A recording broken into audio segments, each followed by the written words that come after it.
Hi, എല്ലാവർക്കും competitive ക്രാക്കറിലേക്ക് സ്വാഗതം. ഞാൻ സഞ്ജയ്. കേട്ടറ്റ് എക്സാം വരാനായിട്ട് ഇരിക്കുകയാണ്. നമ്മുടെ സർവീസ് അധ്യാപകരുടെ ഉൾപ്പെടെയുള്ള കേട്ടറ്റ് എക്സാമുകൾ വരാനായിട്ട് ഇരിക്കുകയാണ്. ഇപ്പൊ നമ്മൾ ഈ ഒരു സെക്ഷനില് K1 EVS നിന്ന് ഏറ്റവും പ്രധാനമായിട്ടും പഠിക്കേണ്ട ഹോട്ട് ടോപ്പിക്കുകൾ, അതായത് നമ്മൾ 4ഉം 5ഉം ചോദ്യ പേപ്പറുകൾ അല്ലെ ഈ കഴിഞ്ഞ എക്സാമുകളുടെ ഉൾപ്പെടെയുള്ള ചോദ്യ പേപ്പറുകൾ റെഫർ ചെയ്ത് അതിൽ നിന്ന് റിപ്പീറ്റഡ് ആയിട്ട് ചോദ്യം വന്ന ടോപ്പിക്കുകൾ ഏതൊക്കെയാണ് എന്നുള്ളൊരു ഐഡിയ ആണ് നമ്മൾ ഈ ഒരു സെക്ഷനിലൂടെ നിങ്ങളിലേക്ക് എത്തിക്കാനായിട്ട് പോകുന്നത്. അപ്പൊ ഈ ഒരു അല്ലെങ്കിൽ ഈ പറയുന്ന ടോപ്പിക്കുകളിൽ നിന്ന് തീർച്ചയായിട്ടും ഇനി വരാൻ പോകുന്ന കേട്ടറ്റ് എക്സാമുകൾക്കും ചോദ്യം വരാം. അതിന് മുന്നോടിയായിട്ട് നമ്മുടെ കോമ്പറ്റേറ്റീവ് ക്രാക്കറിന്റെ കഴിഞ്ഞ പ്രാവശ്യം നമ്മൾ നേടിയെടുത്ത റിസൾട്ട് ആണ്. ഏകദേശം 5000-ലധികം പേരെയാണ് നമുക്ക് കേട്ടറ്റ് എന്ന് പറയുന്ന യോഗ്യത നേടിയെടുക്കാനായിട്ട് നമ്മളിലൂടെ സാധിച്ചത്. അപ്പൊ തീർച്ചയായിട്ടും ഇനിയും നിങ്ങൾക്ക് കേട്ടറ്റ് നേടിയെടുക്കാൻ സാധിച്ചില്ല എങ്കിൽ ടീം കോമ്പറ്റേറ്റീവ് ക്രാക്കർ നിങ്ങളോടൊപ്പം ഉണ്ട്. അപ്പൊ നമുക്ക് നോക്കാം K1 EVS അല്ലെ, K1 EVS നിന്ന് ഏറ്റവും ഉറപ്പായിട്ടും ചോദ്യം ചോദിക്കുന്ന ടോപ്പിക്കുകൾ ഏതൊക്കെയാണ്. അതായത് നിങ്ങൾ ഇനി പഠിക്കുന്നുണ്ട് എങ്കിൽ, നിങ്ങൾ ഓൾറെഡി പഠിച്ചു അല്ലെ, ഇനി തീർച്ചയായിട്ടും അവസാന ഘട്ടം നിങ്ങൾ ഇമ്പോർട്ടൻസ് കൊടുത്ത് പഠിക്കേണ്ട ടോപ്പിക്കുകൾ ഏതൊക്കെയാണ് എന്നുള്ളതാണ് നമ്മൾ പറയാനായിട്ട് പോകുന്നത്. ആദ്യത്തെ ഒരു ടോപ്പിക് അല്ലെ, K1 EVS ആദ്യത്തെ ടോപ്പിക് എന്ന് പറയുന്നത് കോശവും കോശാംഗങ്ങളുമാണ്. അപ്പൊ തീർച്ചയായിട്ടും കോശവും കോശാംഗവുമായിട്ട് ബന്ധപ്പെട്ട ചോദ്യങ്ങൾ നമുക്ക് EVS-ഉമായിട്ട് റിലേറ്റ് ചെയ്ത് വരുന്നതാണ് അല്ലെ. എന്താണ്, നിങ്ങൾ എവിടെ നിന്ന് പഠിക്കണം, അതിന് ഇമ്പോർട്ടൻസ് കൊടുക്കുന്നുണ്ട്. 8ാം ക്ലാസ്സിൽ SCRT ബേസ് ചെയ്ത് പഠിക്കണം. അവിടെ നമ്മൾ കോശവുമായിട്ട് ബന്ധപ്പെട്ടതും അല്ലെ, കോശം കണ്ടെത്തിയതും കോശാംഗങ്ങള് മൈറ്റോകോൺഡ്രിയ, റൈബോസോം, എൻഡോപ്ലാസ്മ റെറ്റിക്കുലം പോലുള്ള കോശാംഗങ്ങളും അവയുടെ ഇമ്പോർട്ടൻസും എല്ലാം ഈ ഒരു ഭാഗത്ത് നമ്മൾ പഠിക്കേണ്ടതുണ്ട്. സോ കോശവും കോശാംഗങ്ങളും ഇമ്പോർട്ടന്റ് ആയിട്ടുള്ള ടോപ്പിക്കാണ്. പലപ്പോഴും റിപ്പീറ്റഡ് ആയിട്ടുള്ള ചോദ്യങ്ങൾ വരുന്ന ഒരു ഏരിയ ആണ്. അടുത്ത ടോപ്പിക്കാണ് ഇമ്പോർട്ടന്റ് ആയിട്ടുള്ള രോഗങ്ങളും രോഗകാരികളും പ്രതിരോധ കുത്തിവെപ്പുകൾ. ഈ രണ്ട് ടോപ്പിക്കുകൾ സിമിലർ ആണ്. അത് നിങ്ങൾ എന്ത് ചെയ്യണം, പഠിക്കണം. അതായത് നിങ്ങൾ 7ാം ക്ലാസ്സിലെയും 10ാം ക്ലാസ്സിലെയും SCRT ചാപ്റ്ററുകൾക്ക് ഇമ്പോർട്ടൻസ് കൊടുത്ത് പഠിക്കണം. അവിടെ ഓരോ രോഗകാരികൾ അല്ലെ, ബാക്ടീരിയ പരത്തുന്ന രോഗങ്ങള്, വൈറസ് പരത്തുന്ന രോഗങ്ങള്, ഫംഗസ് പരത്തുന്ന രോഗങ്ങള്, പ്രോട്ടോസോ പരത്തുന്ന രോഗങ്ങള്, ആ തരത്തിൽ പഠിക്കണം. സാധാരണഗതിയിൽ അങ്ങനെയാണ് ചോദ്യങ്ങൾ ചോദിക്കുന്നത്. അതേപോലെ തന്നെ പ്രധാനപ്പെട്ട പ്രതിരോധ കുത്തിവെപ്പുകൾ അല്ലെ, BCG അല്ലെ, അതേപോലെ തന്നെ ഏതാണ് ഈ പറഞ്ഞ ടെറ്റനസ്, അങ്ങനെയുള്ള പ്രതിരോധ കുത്തിവെപ്പ് അതെല്ലാം എന്തുണ്ട് 6ാം ക്ലാസ്സിലെ SCRT ചാപ്റ്ററിൽ വളരെ ക്ലിയർ ആയിട്ട് കിടപ്പുണ്ട്. അപ്പം ആ ഒരു ടോപ്പിക്, രോഗങ്ങളും പ്രതിരോധ കുത്തിവെപ്പും എന്ന ടോപ്പിക്. അടുത്തൊരു ടോപ്പിക്കാണ് ഗ്രഹങ്ങളും ഉപഗ്രഹങ്ങളും. തീർച്ചയായിട്ടും ഈ ഒരു ടോപ്പിക്കിൽ നിന്ന് നമുക്കൊരു ചോദ്യം പ്രതീക്ഷിക്കാം അല്ലെ. നമ്മുടെ സൗരയൂഥത്തിന്റെ ആ ഒരു ഗ്രഹങ്ങളുടെ ഓർഡർ നമ്മൾ വളരെ ക്ലിയർ ആയിട്ട് പഠിച്ചിരിക്കണം അല്ലെ. സൂര്യൻ, ബുധൻ, ശുക്രൻ, ഭൂമി, ചൊവ്വ, വ്യാഴം, ശനി, യുറാനസ്, നെപ്റ്റ്യൂൺ, ആ ഒരു ഓർഡർ ഒരു വട്ടം ചോദിച്ചിട്ടുണ്ട്. അതേപോലെ തന്നെ ഓരോ ഗ്രഹങ്ങളുടെയും പ്രത്യേകത, ഏറ്റവും ചെറിയ ഗ്രഹം, ഏറ്റവും തിളക്കമുള്ള ഗ്രഹം, നീലഗ്രഹം, പച്ചഗ്രഹം അല്ലെ, ഉരുളൻ ഗ്രഹം, അങ്ങനെയുള്ള ഗ്രഹങ്ങളുമായിട്ട് ബന്ധപ്പെട്ട കൺസെപ്റ്റുകളുമെല്ലാം, അതേപോലെ തന്നെ ഭൗമഗ്രഹങ്ങൾ ഏത്, അതേപോലെ ജോവിയൻ ഗ്രഹങ്ങൾ ഏത്, അങ്ങനെയുള്ള കൈൻഡ് ഓഫ് ചോദ്യങ്ങളാണ് നമുക്ക് ഇവിടെ നിന്ന് പ്രതീക്ഷിക്കാനായിട്ട് സാധിക്കുന്നത്. തീർച്ചയായിട്ടും പഠിച്ചു കഴിഞ്ഞാൽ ഒരു മാർക്ക്, അതായത് റിപ്പീറ്റഡ് ആയിട്ട് ഈ ഒരു ഏരിയയിൽ നിന്ന് ചോദ്യം വരുന്നുണ്ട്. സോ തീർച്ചയായിട്ടും ആ ഒരു ടോപ്പിക്കിൽ നിന്ന് ചോദ്യം അടുത്ത എക്സാമിന് നമുക്ക് പ്രതീക്ഷിക്കാം. അടുത്തതാണ് നമ്മുടെ പ്രഥമ ശുശ്രൂഷ, ഫസ്റ്റ് എയ്ഡുകൾ അല്ലെ. പ്രഥമ ശുശ്രൂഷ അതേപോലെ തന്നെ മണ്ണ്, രണ്ട് ടോപ്പിക്കുകളാണ്. ഫസ്റ്റ് എയ്ഡുമായിട്ട് ബന്ധപ്പെട്ട ഒരു ക്വസ്റ്റ്യൻസ് എപ്പോഴും K1-ന് റിപ്പീറ്റ് ചെയ്ത് വരുന്നുണ്ട് അല്ലെ. പാമ്പ് കടിയേറ്റാൽ ചെയ്യാവുന്ന പ്രഥമ ശുശ്രൂഷ ഏത്, അല്ലെങ്കിൽ പ്രഥമ ശുശ്രൂഷ തത്വങ്ങളിൽ പെടുന്നവ ഏത്, പെടാത്തവ ഏത്, അങ്ങനെയുള്ള കൈൻഡ് ഓഫ് ചോദ്യങ്ങൾ. ഷോക്ക് ഏറ്റു കഴിഞ്ഞാൽ ചെയ്യാവുന്ന പ്രഥമ ശുശ്രൂഷ ഏത്, അങ്ങനെയുള്ള കൈൻഡ് ഓഫ് ചോദ്യങ്ങളാണ് നമുക്ക് ഫസ്റ്റ് എയ്ഡുമായിട്ട് റിലേറ്റ് ചെയ്ത് വരുന്നത്. സോ ആ ടോപ്പിക് വളരെ ക്ലിയർ ആയിട്ട് പഠിക്കണം. അതേപോലെ തന്നെ വരുന്ന മറ്റൊരു ടോപ്പിക്കാണ് മണ്ണ്. വിവിധ തരം മണ്ണിനങ്ങൾ, കേരളത്തിൽ കൂടുതലായിട്ട് കാണപ്പെടുന്ന മണ്ണിനം ഏത് അല്ലെ, അല്ലെങ്കിൽ ഈ മണ്ണിനത്തിൽ അടങ്ങിയിരിക്കുന്ന പ്രധാനപ്പെട്ട ധാതുക്കൾ ഏത്, അല്ലെങ്കിൽ ഈ പറയുന്ന പരുത്തി കൃഷിക്ക് അനുയോജ്യമായുള്ള മണ്ണ് ഏത് അല്ലെ, അങ്ങനെയുള്ള കൈൻഡ് ഓഫ് ചോദ്യങ്ങളാണ്. അല്ലെ മണ്ണിന്റെ pH-കൾ അല്ലെ, അങ്ങനെയുള്ള കൈൻഡ് ഓഫ് ചോദ്യങ്ങളാണ് മണ്ണ് റിലേറ്റഡ് ടോപ്പിക്കിൽ വരുന്നത്. അപ്പൊ അത് രണ്ടും രണ്ട് ടോപ്പിക്കാണ്, ഫസ്റ്റ് എയ്ഡും മണ്ണ്. അതേപോലെ തന്നെയാണ് അന്തരീക്ഷം. അന്തരീക്ഷവുമായിട്ട് റിലേറ്റ് ചെയ്ത് സാധാരണഗതിയിൽ വരുന്ന ഏത് ടോപ്പിക്കാണ്, ഈ പറയുന്ന ഹരിതഗൃഹവാതകങ്ങൾ അല്ലെങ്കിൽ ഗ്രീൻ ഹൗസ് ഗ്യാസുകളാണ് അല്ലെ. താഴെ തന്നിരിക്കുന്നവയിൽ ഹരിതഗൃഹ വാതകങ്ങളിൽ പെടാത്തത് ഏത്, അല്ലെങ്കിൽ പ്രധാനപ്പെട്ട ഹരിതഗൃഹ വാതകം ഏത്, അല്ലെങ്കിൽ ഭൂമിയില് എന്താണ് താപം നിലനിർത്താൻ സഹായിക്കുന്ന പ്രധാനപ്പെട്ട വാതകം ഏതാണ് കാർബൺ ഡൈ ഓക്സൈഡ് ആണ്. അപ്പൊ അങ്ങനെയുള്ള ചോദ്യങ്ങൾ, അല്ലെങ്കിൽ അന്തരീക്ഷത്തിൽ ഏറ്റവും കൂടുതൽ കാണപ്പെടുന്ന വാതകം, അല്ലെ, അന്തരീക്ഷത്തിൽ ഏറ്റവും കൂടുതൽ കാണപ്പെടുന്ന രണ്ടാമത്തെ വാതകം. ഇപ്പൊ കഴിഞ്ഞിടയ്ക്ക് ഒരു ചോദ്യം ചോദിച്ചിട്ടുണ്ടായിരുന്നു, അന്തരീക്ഷത്തിൽ കാണപ്പെടുന്ന വാതക സംരചനകൾ ചിത്രീകരിക്കാൻ ഉപയോഗിക്കുന്ന ഗ്രാഫ് ഏതാണ്, പൈ ചാർട്ട് ആണ്. അപ്പൊ അങ്ങനെയുള്ള ചോദ്യങ്ങളാണ് നമുക്ക് ഈ പറയുന്ന അന്തരീക്ഷവുമായിട്ട് റിലേറ്റ് ചെയ്ത് വരുന്നത്. നമ്മൾ ഈ ടോപ്പിക്ക് പഠിക്കുമ്പോൾ ടോപ്പിക്ക് റിലേറ്റഡ് ആയിട്ടുള്ള പെഡഗോഗി ചോദ്യങ്ങൾ കൂടി വരാനുള്ള സാധ്യതയുണ്ട്. അതായത് ഈ ഒരു ചോദ്യത്തിൽ നിന്ന് വന്നൊരു പെഡഗോഗി ചോദ്യമായിരുന്നു. അന്തരീക്ഷത്തിലെ വാതകങ്ങളുടെ ഓർഡർ നമുക്കറിയാം, അല്ലെ. നോ എ സി എന്ന് പറഞ്ഞാൽ ആ ഒരു കോഡ് നോ എ സി, അതായത് nitrogen, oxygen, argon, carbon dioxide. അറ്റ്മോസ്ഫിയറിൽ ഏറ്റവും കൂടുതൽ ഉള്ളത് നൈട്രജൻ ആണ്. നൈട്രജന്റെ വാല്യൂ നമ്മൾ ക്ലിയർ ആയിട്ട് അറിയണം, 78.08% ആണ്.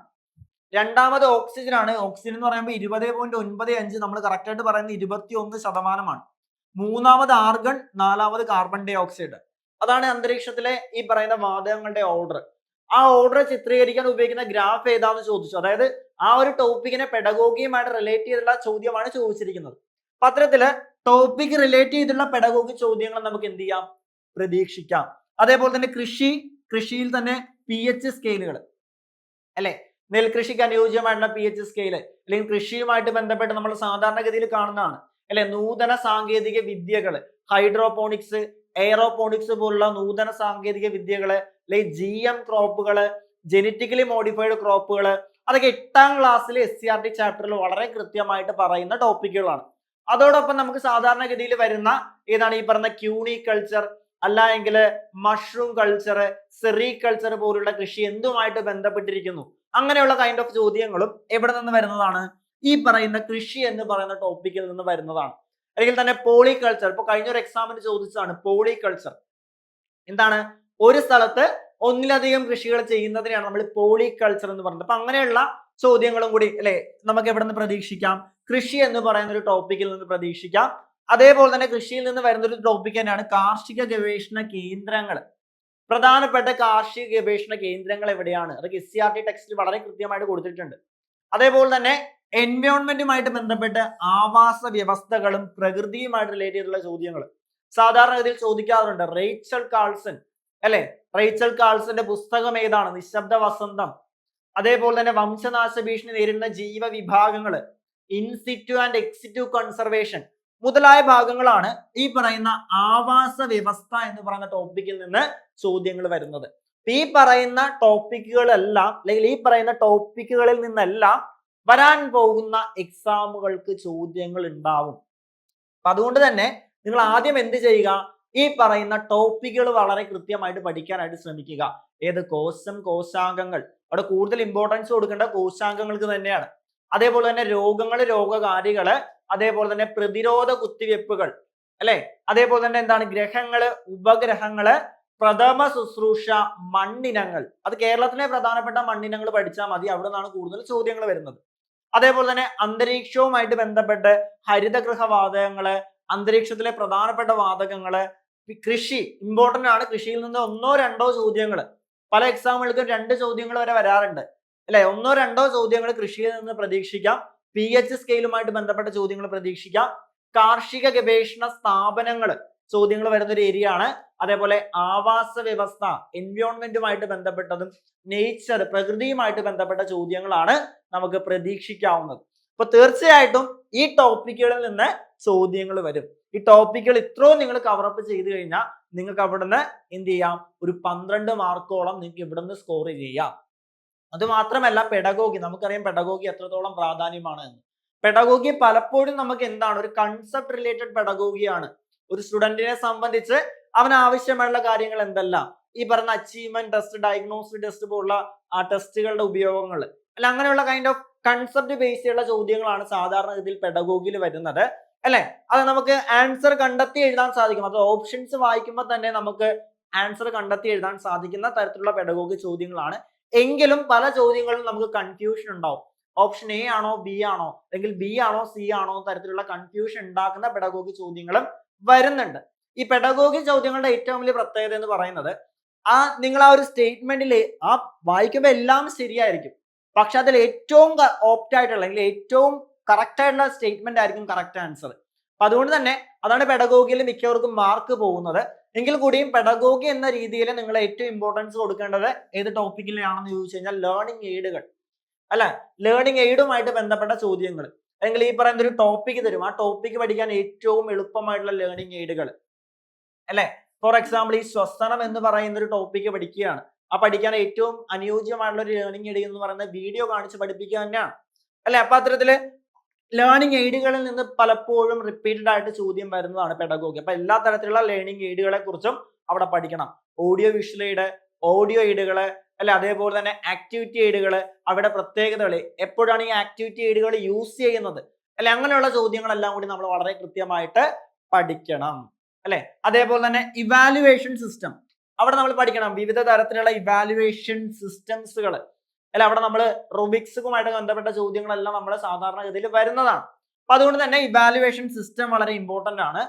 അതേപോലെ തന്നെ അപ്രോച്ചസ് ഇൻ സയൻസ്, സയൻസിലെ അപ്രോച്ചസ്, അതേപോലെ തന്നെ ക്ലാസും സയന്റിഫിക് പ്രോസസ്സുകളും, ഈ ഒരു ഏരിയയിൽ നിന്നാണ് EVS പെഡഗോഗിയിൽ നിന്ന് റിപ്പീറ്റഡ് ചോദ്യങ്ങൾ വരുന്നത്.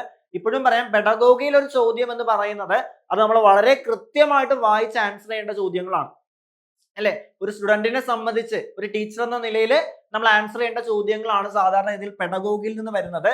എങ്കിൽ പോലും പെഡഗോഗി ഏരിയാസ് നമ്മൾ കൃത്യമായിട്ട് പഠിക്കണം. കാരണം 10 മാർക്ക് അടുത്ത് K1 EVS നിന്ന് അല്ലെ, K1 EVS 10 മാർക്ക് അടുത്ത് നമുക്ക് പെഡഗോഗി ചോദ്യങ്ങൾ വരുന്നതാണ്. അതായത് നമ്മൾ EVS നോക്കുകയാണെങ്കിൽ ടോട്ടൽ 30 മാർക്കില് 20 മാർക്ക് നമ്മുടെ സയൻസുമായിട്ട് റിലേറ്റ് ചെയ്തുള്ള ഫാക്ടുകളും 10 മാർക്ക് എന്ന് പറയുന്നത് എന്താണ്, EVS പെഡഗോഗിയുമാണ്. അതിൽ തന്നെ നിങ്ങൾക്ക് എന്ത് കയറി വരാം, ഈ പറയുന്ന 1-2 മാർക്കുകൾ എവിടെ നിന്ന് വരാം, സോഷ്യൽ സയൻസിൽ നിന്നോ അല്ലെങ്കിൽ ജനറൽ നോളജിൽ നിന്നോ വരാം അല്ലെ. സോഷ്യൽ സയൻസുമായിട്ട് റിലേറ്റ് ചെയ്തുള്ള ചോദ്യങ്ങൾ അത് നിങ്ങൾ പഠിക്കണമെന്നുണ്ടെങ്കിൽ, ആ സോഷ്യൽ സയൻസ് റിലേറ്റഡ് ഉള്ള ചോദ്യങ്ങൾ പഠിക്കണമെന്നുണ്ടെങ്കിൽ 4ാം ക്ലാസ്സിലെ അല്ലെ 4th സ്റ്റാൻഡേർഡിലെ EVS ടെക്സ്റ്റ് ബുക്കിലുള്ള കാര്യങ്ങൾ, ഇന്ത്യൻ ചരിത്രവുമായിട്ട് ബന്ധപ്പെട്ട കാര്യങ്ങൾ പഠിച്ചാൽ മതി. സാധാരണഗതിയിൽ ആ ഒരു ചാപ്റ്ററിൽ നിന്നാണ് പ്രധാനമായിട്ടും ചോദ്യങ്ങൾ വരുന്നത് അല്ലെ. അപ്പോ EVSന്റെ മാർക്ക് സ്കോർ ചെയ്യാൻ വളരെ ഈസിയാണ്. ഏറ്റവും പ്രധാനമായിട്ടും ഈ ഒരു ടോപ്പിക്കുകൾ, ഈ തന്ന ടോപ്പിക്കുകൾ വളരെ കൃത്യമായിട്ട് പഠിക്കുക. പെഡഗോഗി സെഷൻസിന് കൂടുതൽ ഇമ്പോർട്ടൻസ് കൊടുക്കുക. അതേപോലെ തന്നെ GK വരാൻ സാധ്യതയുള്ളത് 4ാം ക്ലാസ്സിലെ ചാപ്റ്ററിൽ നിന്നാണ്. 2-3 ചോദ്യ പേപ്പറുകൾ റെഫർ ചെയ്തപ്പോൾ ആ ഒരു ചാപ്റ്ററിൽ നിന്ന് തന്നെയാണ് GK സെക്ഷനുകൾ വന്നിട്ടുള്ളത്. ഓക്കെ അല്ലെ. അപ്പൊ ഈ ഭാഗങ്ങൾക്ക് കൂടുതൽ ഇമ്പോർട്ടൻസ് ചെയ്ത് ഇനിയുള്ള സമയം പഠിക്കാനായിട്ട് ശ്രമിക്കുക. EVS നിന്ന് നല്ല മാർക്ക് നിങ്ങൾക്ക് സ്കോർ ചെയ്യാനായിട്ട് സാധിക്കും. ഓക്കെ, അപ്പൊ നമുക്കറിയാം ഇനി വരാൻ പോകുന്ന കേട്ടറ്റ് എക്സാം, ഇപ്പം സർവീസ് അധ്യാപകർ ഉൾപ്പെടെയുള്ള കേട്ടറ്റ് എക്സാമുകൾ വരാനിരിക്കുകയാണ്. അത് നമ്മുടെ ഓഗസ്റ്റ് മാസം ആദ്യത്തോടു കൂടി നമ്മുടെ എക്സാമുകൾ നടക്കും. ഇനിയും നിങ്ങളുടെ പഠനം നല്ല രീതിയിൽ നടന്നിട്ടില്ല എങ്കിൽ സർവീസ് അധ്യാപകർക്ക് വേണ്ടി ഒരു ബൂസ്റ്റർ ബാച്ച്, അതായത് ചുരുങ്ങിയ സമയം ഒരു ദിവസം 2 മണിക്കൂറിന്റെ ബൂസ്റ്റർ ബാച്ചുകൾ ആരംഭിക്കുന്നുണ്ട്. അതായത് PYQs വെച്ച് നമ്മൾ ഇതേപോലെ തന്നെ PYQs വെച്ച് ആവശ്യമായുള്ള കാര്യങ്ങൾ ചുരുങ്ങിയ സമയം കൊണ്ട് നിങ്ങളിലേക്ക് എത്തിക്കും. അപ്പൊ ആ ബാച്ച് 27ാം തീയതി മുതലാണ് സ്റ്റാർട്ട് ചെയ്യുന്നത്. അപ്പൊ ആ ബാച്ചിനെ കുറിച്ച് കൂടുതൽ അറിയാനും ബാച്ചിലേക്ക് ജോയിൻ ചെയ്യാനുമായിട്ട് താഴെ കാണുന്ന നമ്പറിൽ കണക്ട് ചെയ്യുക. അത് സർവീസ് അധ്യാപകർക്കുള്ള ബാച്ചാണ്. അതല്ല, അടുത്ത കേട്ടറ്റ് എക്സാമിന് പ്രിപ്പയർ ചെയ്യുന്ന ഉദ്യോഗാർത്ഥികളാണ് നിങ്ങളെങ്കിൽ നിങ്ങൾക്ക് വേണ്ടിയിട്ട് ഒരു ലോങ് ബാച്ചും CC സ്റ്റാർട്ട് ചെയ്തിട്ടുണ്ട്. അത് K1ഉം K2ഉം K3ഉം K4ഉം എല്ലാ സബ്ജക്റ്റുകൾക്കുമുള്ള ലോങ് ബാച്ചുകൾ അടുത്ത എക്സാമുകൾക്ക് വേണ്ടി സ്റ്റാർട്ട് ചെയ്തിട്ടുണ്ട്. അപ്പൊ ആ ബാച്ചിലേക്കുള്ള അഡ്മിഷൻ നടന്നുകൊണ്ടിരിക്കുകയാണ്. അപ്പൊ ആ ബാച്ചിനെ കുറിച്ച് അറിയാനും ബാച്ചിലേക്ക് ജോയിൻ ചെയ്യാനും താഴെ കാണുന്ന നമ്പറിൽ കണക്ട് ചെയ്യുക. സോ ആദ്യമായിട്ടാണ് നിങ്ങൾ ഈ ഒരു ചാനൽ കാണുന്നതെങ്കിൽ സബ്സ്ക്രൈബ് ചെയ്യുക, നിങ്ങളുടെ മറ്റു സുഹൃത്തുക്കൾക്ക് ഷെയർ ചെയ്യുക. മറ്റൊരു വീഡിയോയുമായിട്ട് മറ്റൊരു സെക്ഷനുമായിട്ട് നമുക്ക് വീണ്ടും കാണാം. Thank you so much.